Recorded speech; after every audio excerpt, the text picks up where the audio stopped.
આગામી 12 એપ્રિલના રોજ પાદરા નગર નાગરિક બેંકના વ્યવસ્થાપક મંડળની યોજાનાર ચૂંટણીમાં ભાજપ પ્રેરિત પેનલ સામે 6 ઉમેદવારોએ અપક્ષ ઉમેદવારી નોંધાવી છે, જેમાં બુધવારના રોજ પાદરા ખાતે પરિવર્તન પેનલના ઉમેદવારોએ સભાસદો સાથે મિટિંગ યોજી હતી.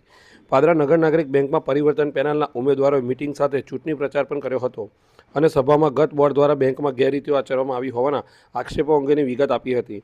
આ સિવાય અનેક મુદ્દાઓ પર બેંક સામે અનેક આક્ષેપો કરવામાં આવ્યા હતા. ખાસ કરી બેંકમાં ચાલતી ગેરરીતિઓ અંગે પણ મિટિંગમાં અનેક મુદ્દાઓ ઉછળ્યા હતા. સાથે આગામી 12 એપ્રિલના રોજ યોજાનાર ચૂંટણીમાં તેઓની પરિવર્તન પેનલના ઉમેદવારોને વિજેતા બનાવવા માટે અપીલ કરી હતી. સભાસદો દ્વારા સારો પ્રતિસાદ મળ્યો હતો, જેના કારણે તેઓની પેનલના વિજયનો આશાવાદ પણ વ્યક્ત કર્યો હતો. 12/4/24 પાદરા નગર નાગરિક સહકારી બેંકની ચૂંટણી હોય, જે અંગે સભાસદોની અમે મિટિંગ રાખેલ હતી.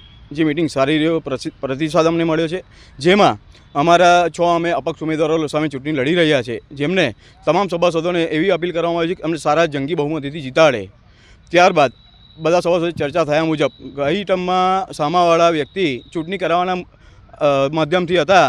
આ વખતે એમને ચૂંટણી નથી કરાવી, એવી અમને બહુ અપીલ કરી હતી ચૂંટણી ના કરીએ આપને.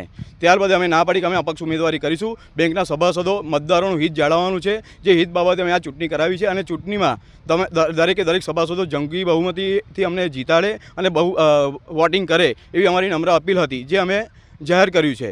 બીજું કે ગઈ ટર્મમાં જે લડ્યા હતા, જીતીને આવ્યા, ત્યારબાદ બેંકનું હિતનું કામ કરે છે. એ લોકોએ અરજીઓ કરી, બધું કરાવડાવ્યું. ત્યાર પછી છેલ્લા 1 વર્ષથી અરજીઓ બંધ થઈ ગઈ, એ શાંતિથી બેસી ગયા. એ બધું એમને કર્યું હતું. આ વખતે પણ અમે એવું કહીએ છીએ કે અમે બેંકને સારા એવા કામ માટે આવીએ છીએ, બેંકના વિકાસ માટે, નગરના વિકાસ માટે, નગરની બેંક છે એના વિકાસ માટે આવ્યા છે. અને આ લોકોને તમામ સભાસદોને જણાવવાનું અમારે કે બેંકના જે કામો થાય છે, જેના માટે અમે ખુલ્લા પાડવાના છે, અમારી સાથે સહકાર આપે એ માટે અમે આ મિટિંગ કરેલી છે. બીજું કે જે લોકો અમારી સામે વિરોધ દર્શાવે છે, એમને જણાવવા માગીએ છીએ કે 12 તારીખે ખબર પડશે કે સામે કોણ કેવા છે.